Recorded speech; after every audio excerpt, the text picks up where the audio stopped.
Saint-Etienne, ils jouent en vert sur une pelouse verte. Donc des fois, je disais, pourquoi pas le ballon vert aussi? Il ne partira pas à Lyon, c'est ferme, définitive et irrévocable. Ok? Ils en ont un petit peu marre, quoi. Ils aimeraient bien que Saint-Etienne gagne à domicile. Je sais que c'est facile à dire, mais il serait temps, quoi. Qui êtes-vous, monsieur? Quel est l'intérêt de ce voyage pour vous? D'aller voir gagner les Verts. Salut à toutes et à tous. Après des vacances estivales, le voilà de retour, le FAP, le Forêt Academy Podcast, où on se fait plaisir en écoutant parler des Verts. Donc voilà, l'intersaison est passée, le mercato s'est déroulé et ce début de saison nous a déjà épuisés. Et il était temps aujourd'hui de reprendre le FAP pour parler de tout cela dans un numéro 11.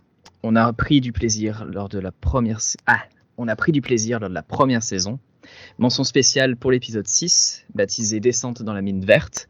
Nous avions reçu l'ami Paul Rivolier, journaliste pour le site Envers et contre tous, Évecte pour les intimes, mais aussi intervenant sur la radio France Bleu Saint-Étienne-Loire pour l'émission 100% Vert.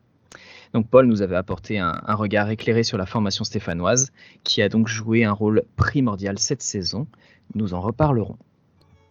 Pour l'heure, et pour vous accompagner tout au long de cet épisode, la fine équipe de la Forêt Academy est malheureusement incomplète, mais vous aurez quand même le plaisir de retrouver celui dont la voix fait chavirer bien des cœurs verts, j'ai nommé le taulier Roland Grosmerdier. Salut.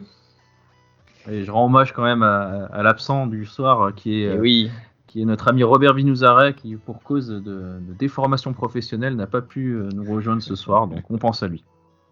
On pense fort à lui, oui. Et puis donc moi-même, Gruger Rocher, présent, fidèle au poste. Donc au programme de cet épisode 11, en première mi-temps, nous ferons un point sur le début de saison.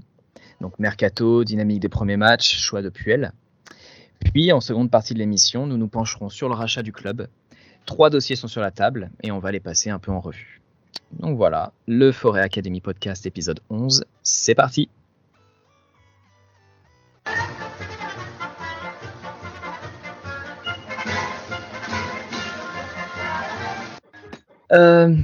Du coup, on va évoquer la période estivale parce qu'on a pris des petites vacances et on n'avait pas eu loisir de parler donc déjà de la fin de saison dernière, du mercato, ce genre de choses.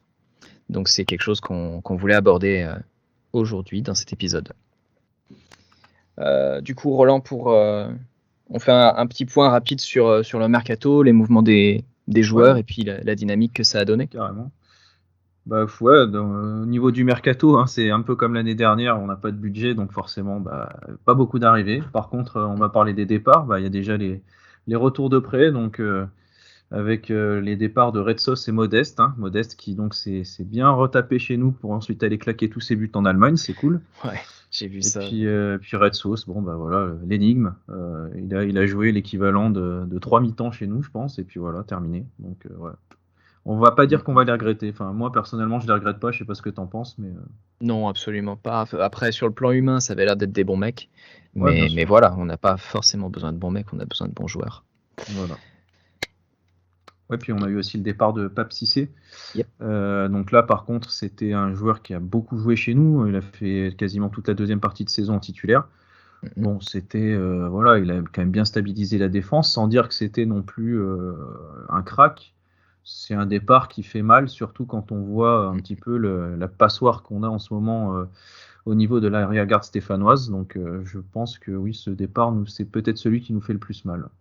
Clairement, pour moi, c'était justement l'arrivée qui avait stabilisé en fait l'équipe, parce que non seulement ça stabilisait la défense, mais en plus des gars comme Neyou, Gourna, il savait que c'était un peu plus solide derrière, donc il pouvait être un peu plus tranquille et penser plus à réorienter le jeu, ce genre de choses.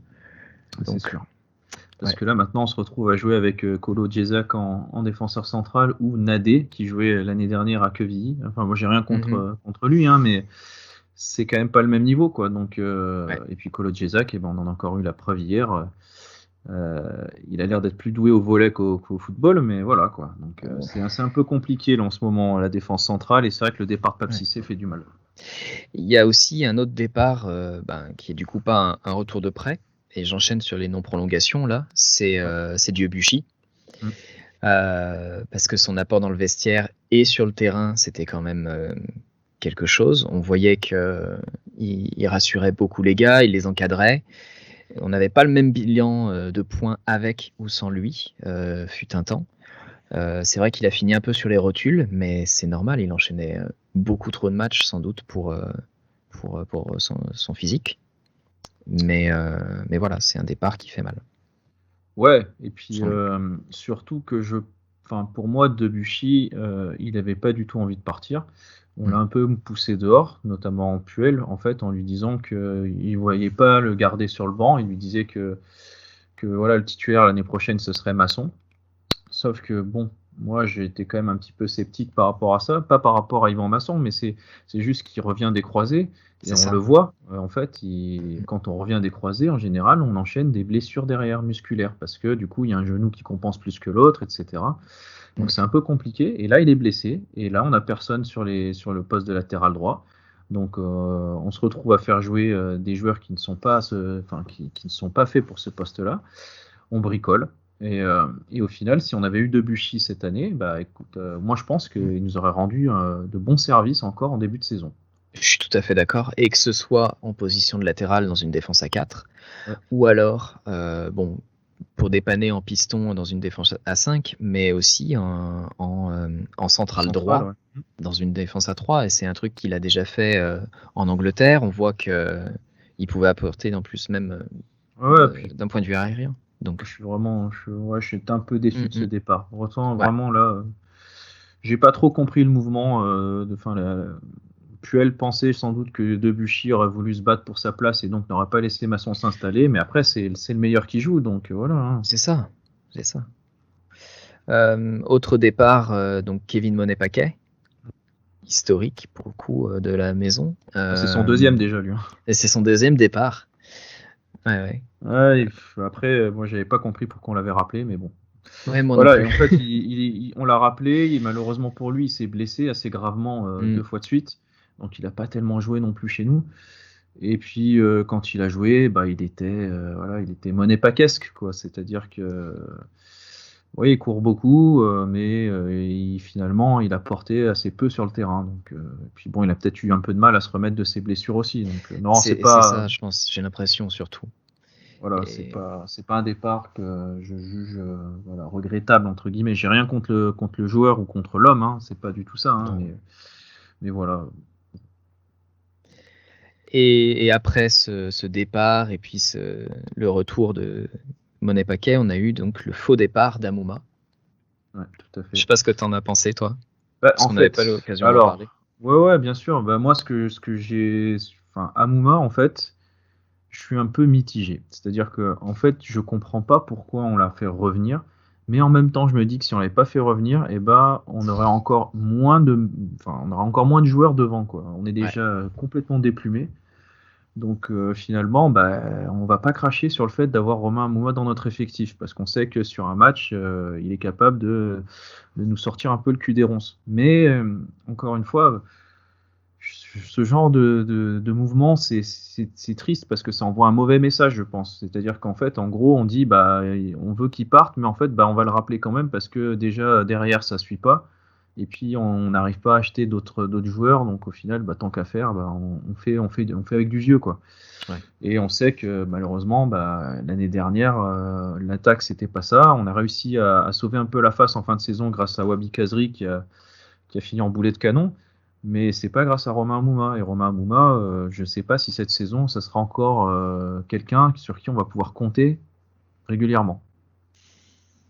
Je sais pas, à voir. La saison passée, il y a eu quand même des matchs où il tenait la chic devant et c'est vrai que techniquement, il sort toujours le même dribble, mais il a quand même encore des fulgurances. Il a cette capacité de contrôle pour pouvoir ensuite transmettre sereinement. Mais c'est vrai qu'il nous faudrait quelqu'un d'un peu plus solide physiquement, mais c'est vrai que si on rappelait pas Amouma, on avait Nordin, Rivera, des ailes, c'est ça. Et par contre, je vois que dans tes départs, là, tu n'as pas parlé de Jesse, le gardien. Oh, j'ai oublié Jesse Jesse. Moulin, je viens d'y penser là, mais c'est vrai que voilà, bon bah, c'est un historique du club qui s'en va. Mais oui. Pour le coup, je pense que c'est une bonne chose parce que voilà, il était un petit peu arrivé à la fin de son aventure avec Saint-Étienne. Il était même plus dans les plans pour être numéro 2. On essaye d'installer des jeunes gardiens. Et c'est une bonne chose. Alors, on va peut-être s'en mordre les doigts parfois. On a encore vu contre Monaco, bon, bah, Etienne Green fait des erreurs. Voilà. Mais c'est un jeune gardien, il va apprendre. Et puis, de toute façon, on pouvait plus. Enfin, moi, je sais pas ce que tu en penses, mais j'envisageais pas l'avenir avec Jesse Moulin. Donc, je préfère avoir Green dans les cages et tant pis s'il fait quelques erreurs, quoi. Non, moi non plus. Moulin, pour le coup, bah, c'est triste parce qu'il avait fait un bon début de saison l'an passé. Et puis après, malheureusement, il a été un peu rattrapé par le fait que il n'a pas forcément le niveau Ligue 1. Il n'avait pas cette régularité-là. Et bon, c'est dommage parce que c'est vraiment quelqu'un qui aurait mérité sans doute d'avoir ce rôle-là. Mais bon. Et oui, effectivement, derrière, quand tu as des jeunes qui, en plus, Green avait donné quand même quelques garanties. Il avait fait de bons matchs, il était régulier. Donc oui, on allait repartir avec lui. Et il fallait en plus derrière avoir Bajic, quand même lui laisser la place, quoi. On a acheté aussi un autre gardien au mercato d'hiver, Fall. On n'a pas encore vu à l'œuvre, mais qui apparemment est très prometteur. Donc bon, voilà. Clairement, Jesse Moulin n'avait plus forcément sa place dans l'effectif, quoi. C'est ça. Du coup, on en parlait des jeunes, justement, c'est un peu la politique du moment, là, avec les prolongations de tous ces jeunes qui ont été signés en début d'année. Donc, je sais pas, t'as fait une petite liste, là, j'ai vu que t'as mis Green, ouais. So, Mouefek, Gournadoit, Léry. Ouais, et puis j'en ai oublié parce que il y en a eu quelques autres plus jeunes. Puis il y a eu aussi des premiers contrats pro qui, je pense, qui rentrent dans les critères fixés par la Ligue pour avoir des certifications au niveau du centre de formation. Mais voilà, c'est bon, ça prépare l'avenir, ça renforce des actifs, comme on entend souvent dire Puel, mais à raison, malheureusement. Et voilà, les annonces échelonnées, c'était de la com, mais pour le coup, j'ai trouvé que c'était bien géré, cette partie-là. Parce que des gars comme Gourna, il y avait beaucoup de monde dessus. Le garçon est posé et il voulait rester. Mouefek, il y avait Naples dessus. Voilà, je sais pas ce que toi tu en penses plus. Ouais, après moi j'ai du mal à me positionner sur. Il y avait Naples sur Mouefek, il y avait Chelsea sur Gourna, j'en sais rien en fait. C'est peut-être les agents qui ont fait monter la sauce, on ne sait pas en fait. Par contre, c'est une bonne chose de les avoir prolongés. Après, les annonces échelonnées, bon, je trouve ça bien, mais je pense que c'était aussi un petit peu le moyen de noyer un peu le poisson par rapport au fait qu'il n'y a pas de recrues. C'est-à-dire que ça permettait au moins d'avoir une petite. Voilà, on recrute pas, mais on prolonge nos jeunes, quoi. Donc, ils voulaient essayer d'envoyer aussi un message vers les supporters par rapport à ça.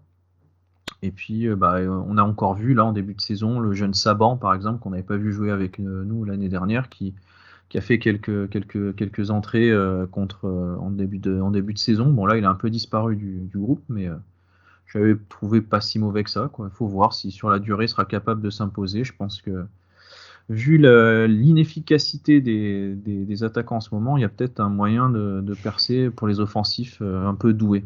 Il y a de la place, ouais. Si tu es capable de répéter les efforts et d'être un peu juste techniquement, ça peut le faire. Puis après, voilà, faire confiance aux jeunes, de toute façon, je pense. Enfin, je dirais qu'on n'a pas le choix, parce que si tu fais 0 recrue, si tu fais pas jouer tes jeunes maintenant, c'est mort, quoi, du coup. Donc, c'est le moment ou jamais de les lancer, et puis il faut espérer que ça passe. Hein. Pour l'instant, ça passe pas vraiment. On va voir. Mais dans tous les cas, on n'a pas le choix.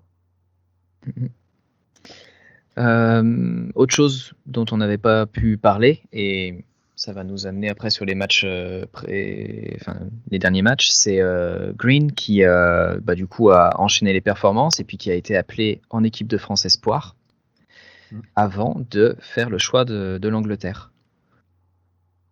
Ouais.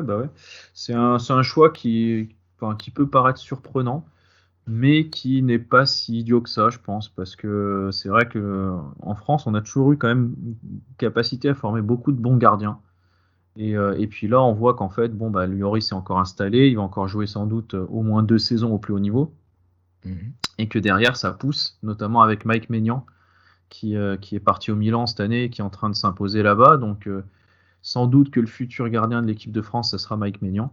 Après, il y a des gardiens comme Bernardoni, par exemple. On a l'impression qu'il a déjà 40 ans, mais en fait, il joue encore en espoir, donc il est très jeune et il a côtoyé les sélections aussi depuis un moment. Donc voilà, peut-être qu'Étienne Green a senti que s'il rêvait d'un destin un petit peu international, il fallait qu'il choisisse une autre sélection. L'Angleterre, c'est pas idiot parce que voilà, ils ont quand même pas non plus une tradition de gardien très fort, donc il y a peut-être une place à se faire. Après, moi, je connais pas du tout le niveau des gardiens espoirs anglais, donc je sais pas comment ils se situent dans la hiérarchie, mais voilà. J'ai j'ai pas vu leurs équipes espoirs. Ouais. J'ai pu voir parce que bon, tu sais que j'ai une faiblesse pour United, Manchester, et Dean Anderson est pas mal. Il continue à grandir, mais je pense qu'il y a de quoi avoir un bon gardien après. Mais c'est vrai que tu regardes en France aussi, il y en a quelques-uns qui se montrent. Du côté de l'Angleterre d'ailleurs, il y a Meslier qui était à Lorient avant d'aller à Leeds, qui apprend beaucoup et qui est convaincant. Donc c'est pour ça, je pense que il y a quand même de la concurrence à ce poste. Et puis bon, après gardien, il y en a qu'un dans l'équipe, c'est-à-dire que autant un défenseur, un latéral, il peut jouer à droite, il peut peut-être jouer un peu dans l'axe, il peut peut-être jouer un peu plus haut, il peut peut-être jouer de l'autre côté aussi. Un gardien, il y en a qu'un, donc c'est-à-dire que les places sont chères, quoi. Donc, c'est particulier comme poste, niveau mentalité. Donc bon, après voilà, l'avenir nous dira s'il a fait le bon choix. Après, on lui souhaite de réussir et puis éventuellement de pouvoir gratter quelques sélections avec l'équipe d'Angleterre. Du coup, celui qui, quelque part, lui a succédé en équipe de France, mais olympique, parce qu'il aurait pu faire la transition, c'est Bajic, qui est donc aussi dans les bois de la SSE. On en reparlera plus tard dans ce FAP.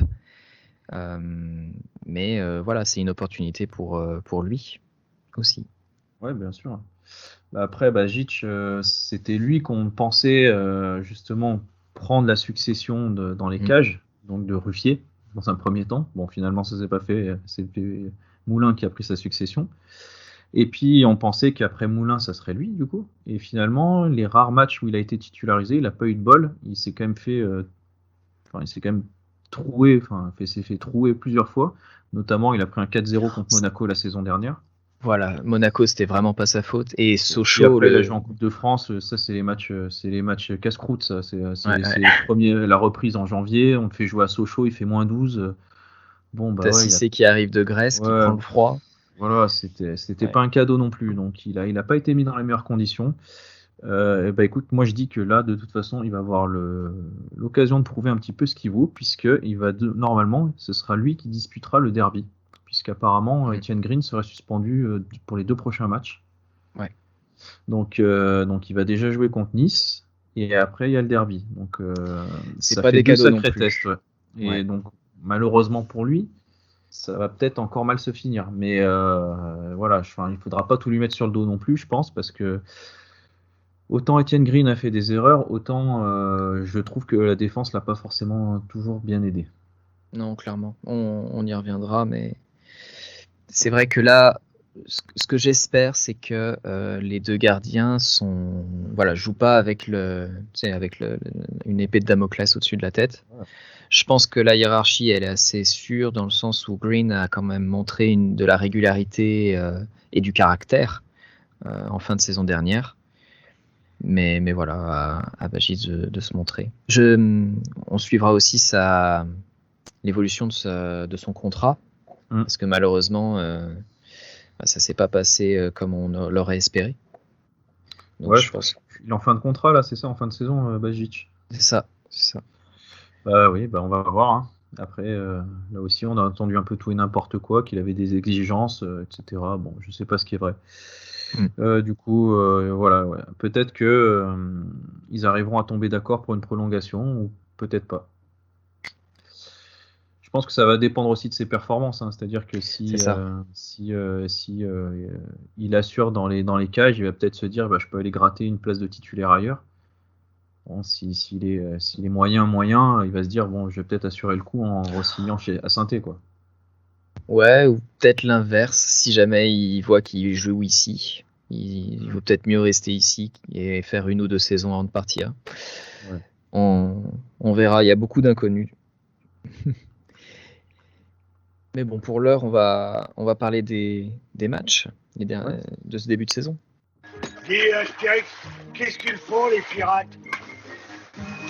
Cette fois-ci, j'ai gagné. Vous n'avez pas coulé mon bateau.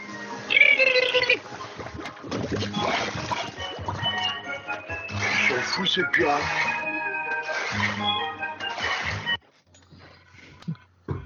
Donc, Belle métaphore des pirates qui se coulent eux-mêmes, quoi. c'est ça. C'était un extrait d'Astérix chez les Bretons. Et bon, j'ai pensé à ce jingle parce que sur les 2 derniers matchs, on a fait des erreurs on s'est abordé, quoi.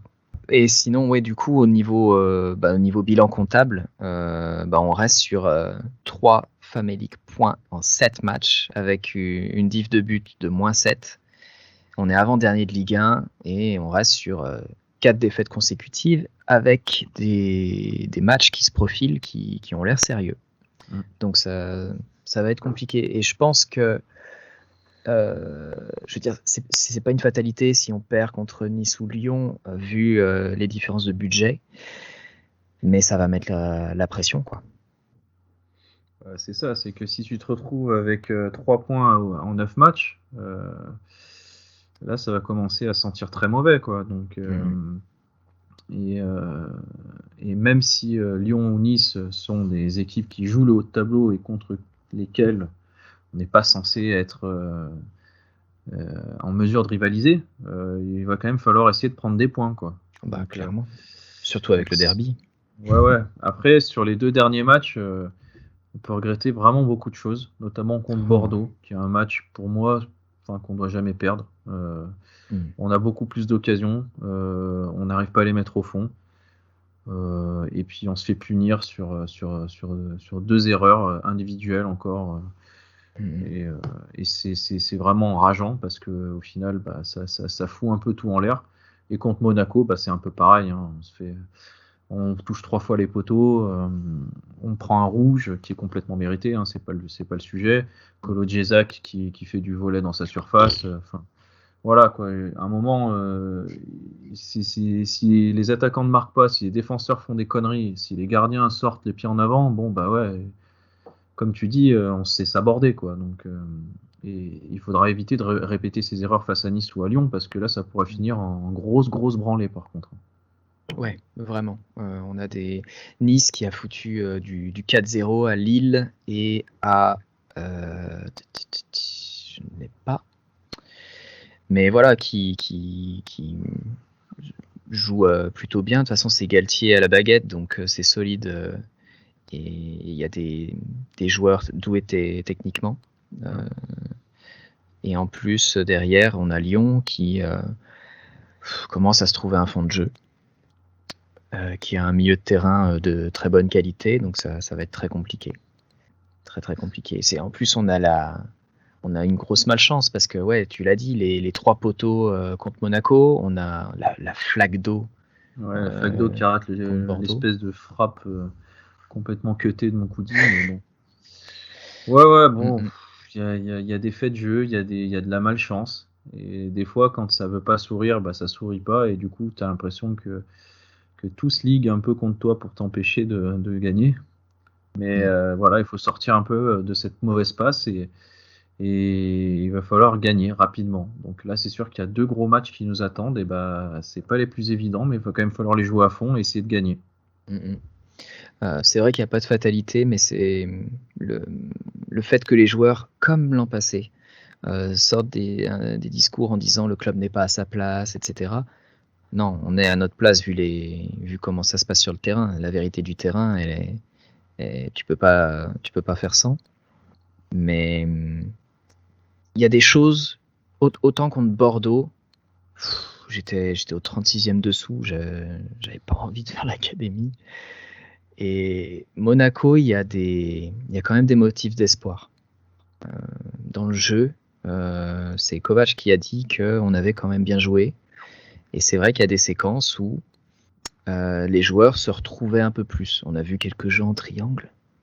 La première fois depuis un bon moment. Voilà. Je sais pas d'ailleurs en termes de système, là c'est la deuxième fois qu'on jouait en 3-4-3, 3-4-2-1. Ouais, c'était bizarre. J'ai pas trop compris comment on jouait parce que Nadé, il avait l'air complètement paumé sur le terrain. Ouais. Donc bon, après il jouait pas à son poste, mais je sais pas quel était son poste du coup. Après on prend un rouge. Donc forcément il y a réorganisation tactique derrière. Bon, après on a joué un peu comme on a pu quoi, mais c'est vrai que bon, les systèmes, j'ai un peu du mal à le lire et puis je suis vraiment pas fan de cette défense à 3 dans tous les cas.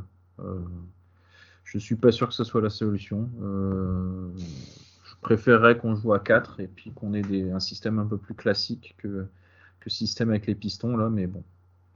Puel semble vouloir insister sur ça. Donc.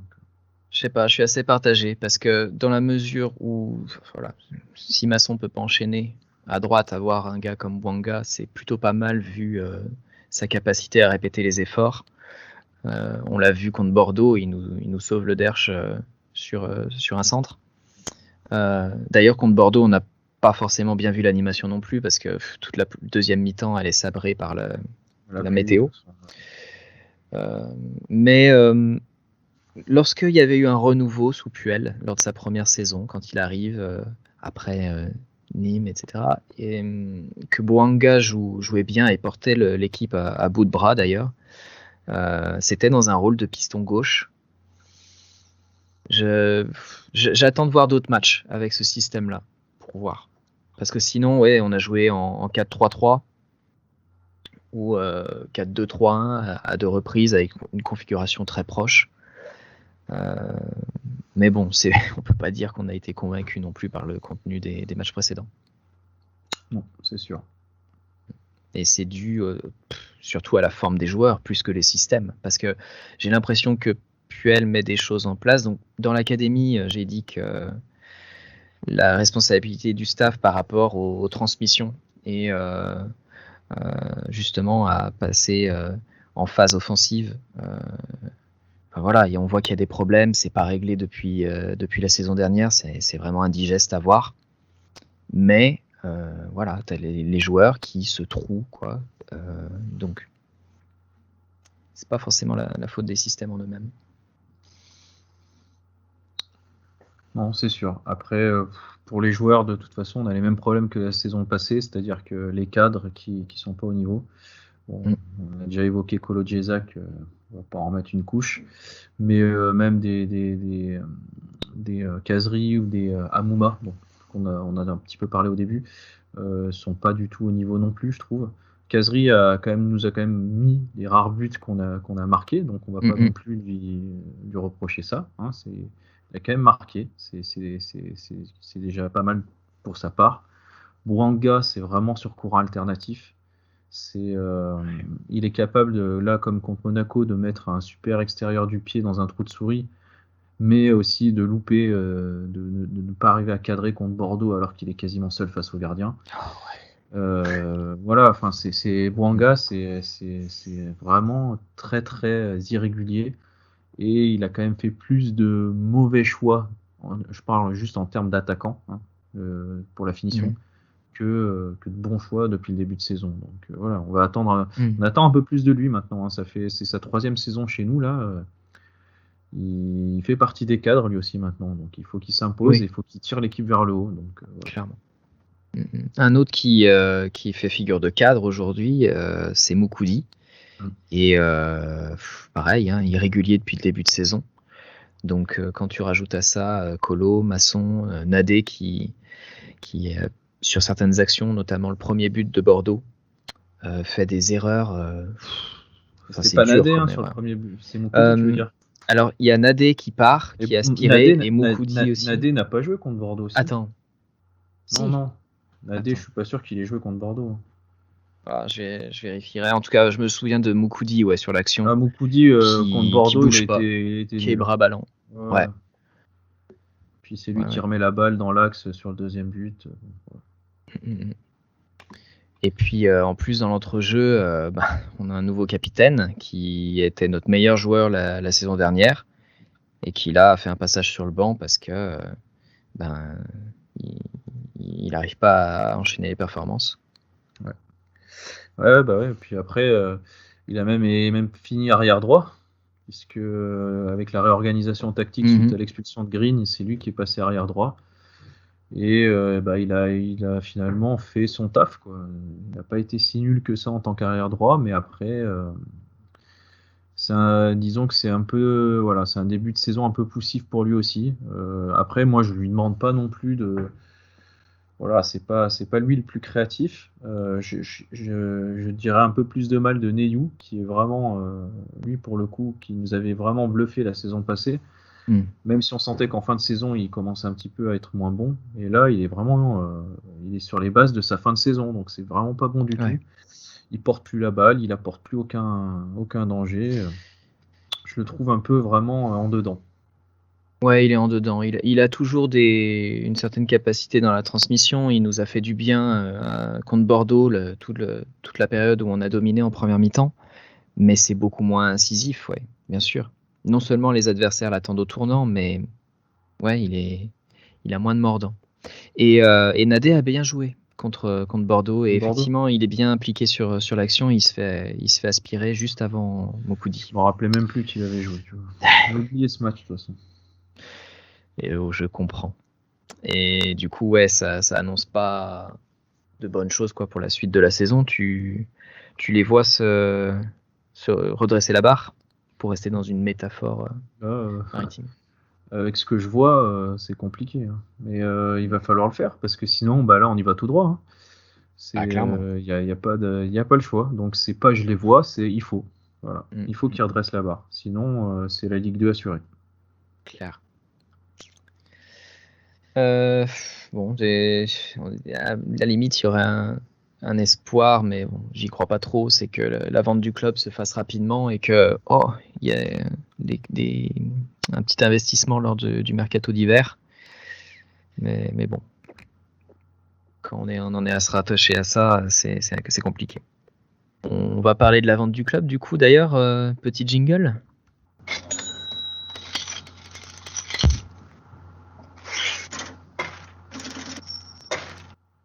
Ouais, on espère avoir un peu ce bruit de caisse enregistreuse dans pas longtemps, parce que ça fait quand même 2 ans et demi là qu'on est un petit peu à la dèche et que la plupart des sous qui ont été réalisés sur les ventes de joueurs servent plus à consolider les infrastructures, éponger les dettes, que à vraiment réinvestir sur des joueurs performants. Et payer, parce que oui, littéralement la masse salariale, parce que la masse salariale, elle donc. C'est sûr, quand on a un bout de bouse à 100 000 euros et qui joue plus en réserve qu'avec les pros, c'est compliqué. Hein. Et puis Kazri, heureusement qu'il performe, heureusement qu'il est là. Et c'est vrai que faudrait voir, mais il facture cher le but. Ouais. Le ratio est pas bon. Après, il est un peu seul sur le front de l'attaque la plupart du temps. Mais voilà, on a une situation où les présidents ont pris du recul. Alors c'est un euphémisme en ce qui concerne Cayazo. Roland Romeillet, il vieillit, il est vraiment affecté par la situation. Et ça se comprend, c'est aussi un amoureux du club, comme nous. Et on a Soukas, donc, qui assure l'intérim en tant que... qui est passé donc de DG à président délégué. Soukas, moi je sais... J'ai encore du mal à voir ce qu'il fait vraiment, mais apparemment c'est lui qui gère plutôt maintenant le sportif, et c'est Romeillet qui a passé la main. Donc ça doit être lui qui doit être quand même en première ligne sur toutes ces histoires de vente, je pense, même si c'est pas lui qui détient les parts, il doit être quand même doit quand même être intéressé par ce qui se passe parce que son poste pourrait être remis tout simplement en cause. Hein. Je veux dire, si on a un nouveau propriétaire, il va peut-être arriver aussi avec en gros un nouveau staff. Donc, c'est-à-dire que aussi bien l'entraîneur pourrait sauter que le directeur sportif, en l'occurrence, enfin que le directeur général là, comme les Soukas, quoi. De toute façon, Soukas donc assure plusieurs casquettes parce qu'il est président délégué, il gère aussi donc du sportif, de l'administratif, etc. Donc on voit qu'on fait des économies déjà là. Puel, il est en fin de contrat à la fin de la saison, son staff également. Kazri aussi, Kolo aussi, Boudbouz, je suis pas sûr, mais voilà, le nouvel investisseur aura potentiellement la place nette pour mettre en place son projet. On a d'ailleurs du coup plusieurs dossiers qui se détachent. Alors, il y a déjà des projets qu'on aurait pu avoir. Je suis plutôt extrêmement heureux qu'on n'ait pas eu un rachat porté par Kyo. L'infâme Kyo, comme j'ai écrit, qui est un proche de Hérault, l'ancien président de l'OM, et qui est, j'aurais vraiment pas aimé le voir à Saint-Étienne. Il y avait eu la possibilité, certains avaient fait le vœu pieux d'avoir une arrivée du fils Bompard, mais qui est donc toujours très investi du côté de Carrefour. Et donc, on se retrouve avec 3 projets principaux. Donc, d'abord, un fonds d'investissement états-unien, Terrapin Partners, qui est un fonds, alors pas un fonds de pension, mais un fonds d'investissement, qui vise, alors, si tu vas sur leur site, ils se définissent comme une société de gestion, d'administration, de conseil à des particuliers et des entreprises, qui fournissent donc des services de conseil d'investissement, mais aussi de management apparemment. Je crois qu'il y avait l'ancien président de Monaco, de Bontin, là, qui était impliqué dedans et qui avait déjà été impliqué au moment où Pixis avait voulu faire une offre pour Saint-Étienne. Et je crois qu'il était déjà dans le coup. Donc il traîne encore dans ce coup-là. Donc lui, pareil, c'est un mec... il a été président éphémère de Monaco. Il a un profil plus de financier que de vraiment amoureux du football. Je suis jamais très rassuré quand des mecs comme ça, qui ont toujours traîné un peu dans le foot, mais sans vraiment faire partie du milieu, sans vraiment s'intéresser au jeu en lui-même, reviennent par des portes dérobées pour encore avancer leurs billes et puis faire jouer les entremetteurs et les intermédiaires vis-à-vis des clubs. Je suis pas spécialement rassuré par le fait que De Bontin là soit dans ce truc-là. Non, puis de toute façon, ce genre j'allais faire une comparaison avec Pixis, mais ce genre de fonds d'investissement, c'est jamais une bonne chose. Ensuite, il y a un projet qui est local avec Marcarian qui vient de revendre Marcal pour 80 millions. Donc Marcal, c'est un sponsor de Saint-Étienne et Marcarian est membre du conseil de surveillance. C'est un proche de Romeyer qui voudrait apparemment garder Romeyer dans une position proche du club. Alors ça, c'est tirer une balle dans le pied là. Non mais c'est pas possible de dire moi je veux racheter le club, mais par contre je veux garder l'ancien président à côté de moi pour me conseiller. Bah non, en fait, tu peux pas faire ça, quoi. Romeyer, si il faut qu'il parte, et puis Cayazo aussi. Donc, le nouveau, il doit pas venir avec les anciens, c'est pas possible. Je suis tout à fait d'accord. Ça serait pas un renouveau, et puis je sais pas si c'est parce que il veut Romeyer parce qu'il connaît la maison, depuis les finances des transferts jusqu'à le remplacement de la machine à café ou du centre d'entraînement, ou si c'est pour quelque part l'amadouer et avoir son appui dans la vente. Moi, je pense qu'ils sont vraiment proches tous les deux. Ouais, je pense. Tu vois, le truc, c'est qu'en fait, comme je dis, il se tire une balle dans le pied, parce qu'en fait, en disant ça, déjà, il se met un petit peu une partie des supporters à dos, et puis il se met aussi Cayazo à dos. C'est-à-dire qu'en fait, on a bien compris que Cayazo va pas du tout vouloir choisir Marcarian, quoi. Donc lui, déjà, il est mort, quoi. Il sera jamais choisi. Donc je comprends pas je comprends pas pourquoi il a dit ça, je comprends pas pourquoi on lui a laissé dire ça et pourquoi pourquoi il pense que c'est une bonne idée de garder Romeyer à côté de lui. Mais bon, il doit avoir ses raisons. Moi, c'est le genre de projet qui m'aurait convaincu il y a de ça 10-15 ans. Parce qu'il y a beaucoup, il y a un fonds local. En plus, il y a une banque, je crois, luxembourgeoise. Ça, c'est pas ce qui m'aurait convaincu, mais le problème, c'est que c'est pas forcément viable dans le football, dans le contexte de la Ligue 1 actuelle. Marc Arian vient de vendre son entreprise 80 millions, mais derrière, pour les futurs investissements, on se retrouverait limite c'est dans la même configuration qu'aujourd'hui. Voilà. Et puis après, le truc, c'est que ils avaient l'air de dire que c'était celui qui était le moins bien placé en termes de surface financière, justement. C'est logique. Donc, voilà. Moi, je pense que ce projet-là, pour moi, il a aucune chance d'aboutir. Mais après, je me trompe peut-être. On verra bien ce qui sera fait au final. Dans tous les cas, il y a les papiers qui sont sortis là, notamment sur l'équipe. Il disait que du coup, il avait quand même été validé et il a pu avoir accès à ce qu'ils appellent la data room. Donc la data room, c'est en gros sur les 3 dernières années, ils ont accès à tout, c'est-à-dire tous les documents financiers, absolument toute la gestion, toute la comptabilité de la SSE. Donc il y a Marc Arian qui a réussi à faire ça, à valider cette étape-là et pouvoir avoir accès à la data room, et aussi le projet dont on va parler, je pense, juste derrière, le projet du prince héritier du Cambodge. Tout à fait. C'était un projet de reprise qui avait été évoqué très tôt parce que il y avait un papier sur Evect en mai dernier qui parlait d'un fonds basé en Asie de l'Est. Et apparemment, Ravitchak avait rencontré Kayazo et Romeyer en novembre de l'année dernière. Donc voilà, on en sait beaucoup plus aujourd'hui, ça bouge pas mal.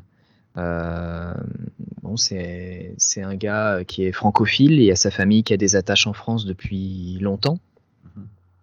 Il a des affaires aussi implantées en France, à Paris notamment. Il a animé et organisé des œuvres caritatives, alors à Cannes, j'ai lu à Rennes, il y en a une autre à Rouen. Et c'est là que c'était assez intéressant parce que cette œuvre caritative-là, elle était sous l'impulsion de Bodmer, dont on n'avait pas entendu parler. D'ailleurs, il y avait soi-disant un projet de rachat avec lui. Ouais. C'est ça. Et apparemment, c'était Terrapin Partners dans certains papiers. Malheureusement, on ne peut pas forcément enquêter un peu plus en avant, mais du coup, il y a aussi ce lien-là avec Ravitchak. Et du coup, eux, Terrapin Partners, moi, j'ai pas entendu dire qu'ils avaient eu accès à la data room. Donc, non, j'en ai pas entendu parler non plus. Donc, ça veut dire que soit ils n'ont pas présenté les garanties suffisantes, soit ils sont un peu retirés du jeu, quoi. Donc, c'est pas impossible. Je sais pas.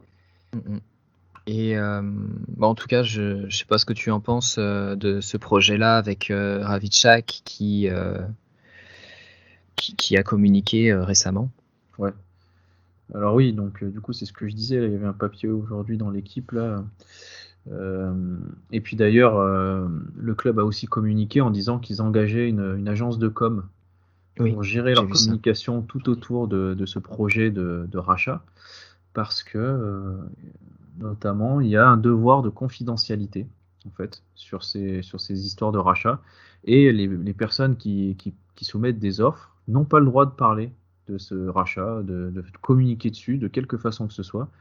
Et donc le board de la SSE a trouvé que la sortie du prince héritier du Cambodge dans la presse, là, notamment sur RFI, avait un peu brisé cette clause de confidentialité. Alors heureusement pour lui, apparemment ça n'a pas remis le fait qu'il puisse toujours proposer son offre, puisqu'il a eu accès à cette fameuse data room.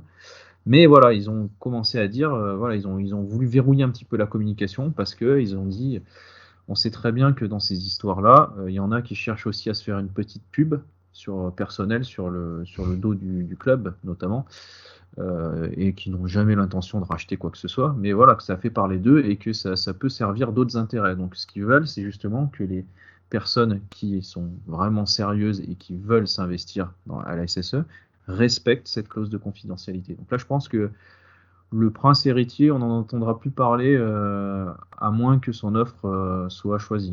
Donc, Ça serait plus sage de sa part, effectivement. Ouais. Y a un papier aussi que j'ai vu sur Eurosport qui montrait qu'il y avait des liens entre Nasser El Khelaifi, et donc Ravitchak par l'intermédiaire donc de connaissances communes, et aussi à travers leurs affaires respectives. Toi, ça t'inspire quoi d'ailleurs, ce lien-là? Ça m'inspire que c'est encore un tout petit milieu, parce qu'en fait, on sait que Nasser et Kayazo sont assez proches. Donc, est-ce que du coup, il serait arrivé par cette entremise-là, c'est-à-dire que Nasser aurait présenté ce gars-là à Kayazo, qui du coup, on aurait fait son poulain, quoi, en gros. On peut donc du coup penser que Kayazo pousserait plus pour cette offre-là. On a bien compris que Marc Arian, c'était pas sa tasse de thé, mais par contre, cette offre avec un proche de Nasser à ses côtés, du coup, ça pourrait l'intéresser, parce qu'on sait que Kayazo, notamment, aurait mis dans la balance le fait de pouvoir conserver son siège à la Ligue, même s'il n'est plus président de l'ASS. Donc, ça, c'est magnifique, ça. Donc voilà, lui, il joue sa petite carte perso, comme d'hab, et en se disant, écoutez, moi, je vais pousser pour mon ami Ravitchak, qui est proche de Nasser, qui est donc quand même assez haut placé à la Ligue, et ça pourra peut-être aussi faire mes affaires pour garder mon siège. Voilà, donc c'est peut-être un petit jeu d'échecs qui est en train de se jouer, avec des intérêts qui ne sont pas forcément ceux du club, et plus des intérêts personnels, mais ouais. Moi, cette offre-là, je ne sais pas quoi en penser. Je ne connais pas cette personne. Je ne sais pas si vraiment il a autant d'argent que ça à mettre dans la SSE. Est-ce qu'on a parlé d'une somme de 100 millions, mais même lui a dit les chiffres sont exagérés. Je ne sais pas. Ouais, J'ai du mal à évaluer. Il parlait d'organiser des académies pour la formation au Cambodge, aussi développer la marque Ligue 1 en Chine, où il a des partenaires financiers. Mais oui, on est tous dans l'inconnu. De toute façon, la vente du club, c'est vraiment un saut dans l'inconnu. Et voilà, on verra à quelle sauce on sera mangé, nous, supporters, dans les mois et les années qui viennent. Après, ils veulent que la vente se fasse assez vite. J'ai cru comprendre qu'ils voulaient que ça, si possible, ça se fasse avant la fin de l'année. Je ne sais pas si c'est un planning qui est tenable, qui est possible, envisageable. Après, voilà, il va falloir aussi peut-être que sportivement, l'équipe se remette un petit peu d'aplomb. Parce que si tu vends un club et qui finit en Ligue 2 l'année de sa vente, c'est quand même pas la meilleure façon de démarrer une histoire. Non, ça c'est clair. Tu le rachètes quand il est en Ligue 2. Il aurait fallu attendre quelques mois de plus et tu l'aurais racheté moins cher du coup. Mais ouais, donc on va voir. Là, pour l'instant, c'est comme tu dis, c'est un peu le saut dans l'inconnu. Je sais pas trop comment ça va se passer. J'espère que ça se passera pour le mieux et surtout que le projet qui sera choisi sera le bon pour le club. Ouais, on croise tous les doigts pour ça, évidemment. Mais d'ailleurs, dans ce contexte de vente, il y a l'appel à consultation pour le changement de logo du club. Oui. Donc pour toi, c'est une vaste blague. Ouais. Non, mais enfin, ça pour moi, c'est typique de la com, tu vois. En fait, comment on peut faire croire aux gens qu'ils vont avoir un pouvoir de décision sur un truc qui est aussi important qu'un logo. C'est-à-dire que le logo, c'est ce qui va représenter ton club pendant 20 ans. Et on va demander à Jean-Michel Lyon Tancule et Roger à SSE Forever de leur avis sur le logo pour qu'ils leur donnent des idées, pour que ça inspire et qu'on va surtout les prendre en compte, quoi. Non, mais enfin, moi, j'y crois pas une seule seconde. Alors, la démarche est louable. Après, ils ont fait ça bien. Moi, j'ai répondu à l'enquête. Ils ont dit, voilà, c'était assez complet. on voyait bien ce qu'il voulait nous faire dire aussi, tu vois, c'est voilà, les valeurs, les machins, quel symbole, etc., patati patata. Mais moi, je suis persuadé que le logo, il est déjà fait, en fait, et que ça va être un truc dans l'air du temps, c'est-à-dire un machin minimaliste qui va ressembler à un logo de marque de voiture, et qu'il n'y aura pas du tout la panthère ou le magasin Casino ou le Crassier ou le Puy Couriot ou je ne sais quel autre symbole ils nous ont demandé de mettre en avant. J'aurais bien aimé, moi, tu vois, je trouvais ça cool que le logo puisse reprendre les armoiries de la ville. Ouais.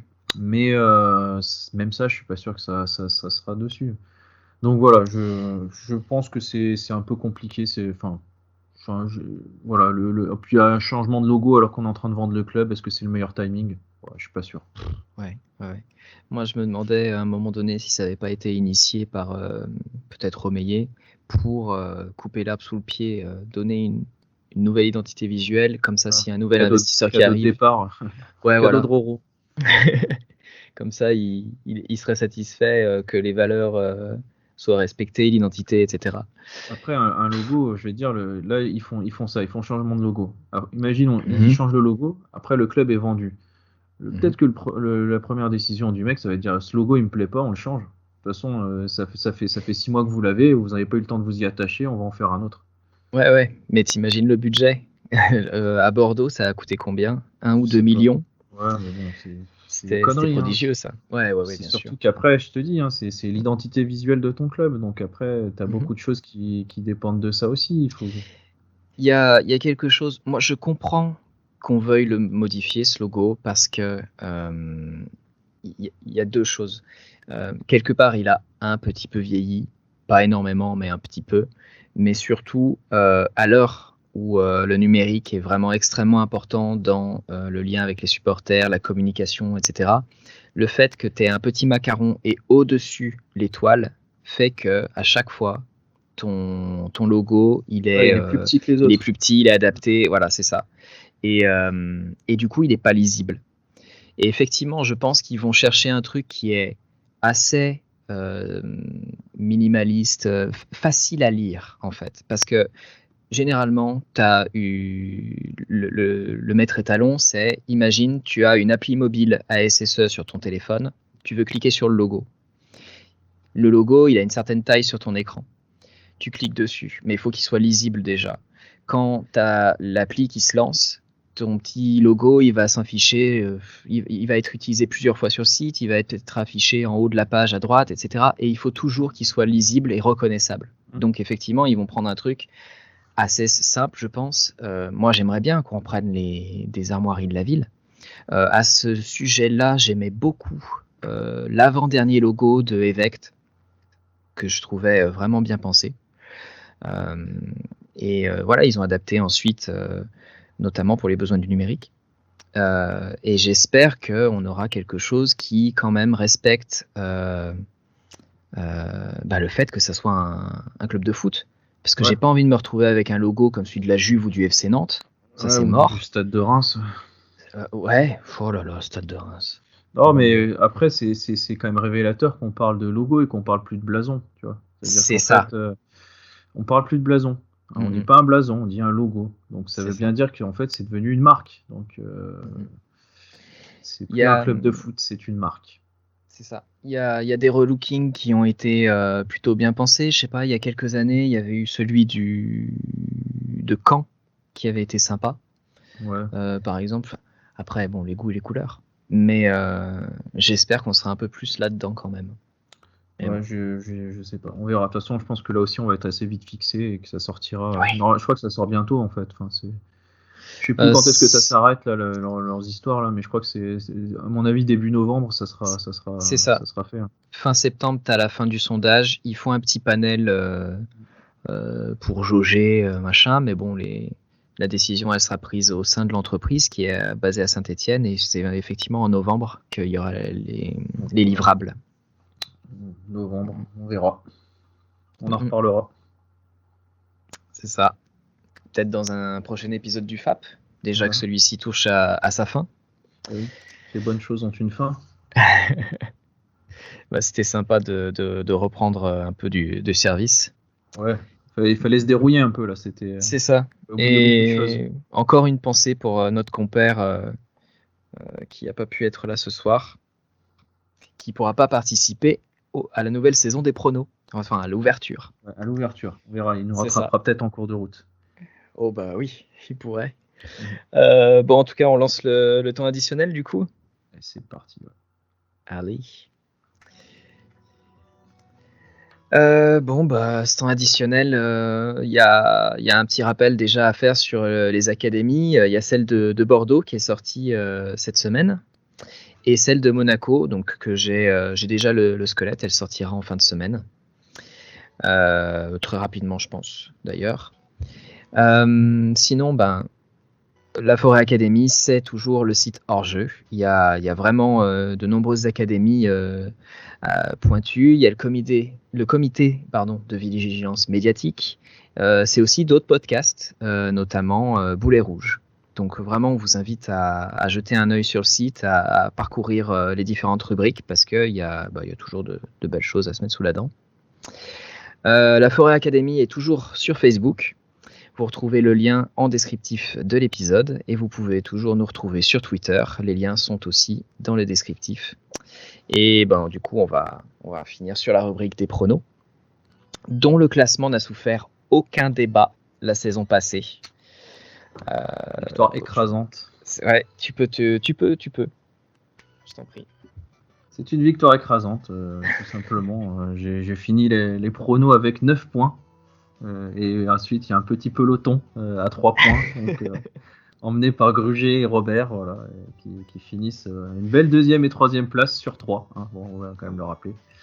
Et ouais, donc je sais pas si j'arriverai à défendre mon titre de façon aussi claire cette année, mais parce que je trouve que c'est un peu illisible en ce moment Saint-Etienne. Après, je me dis que si je parie sur une défaite en ce moment, il y a de grandes chances que ça soit le cas. Donc, mais après, c'est les scores exacts. Ça, c'est compliqué. Hein. Avec notre défense en bois, c'est pas toujours évident.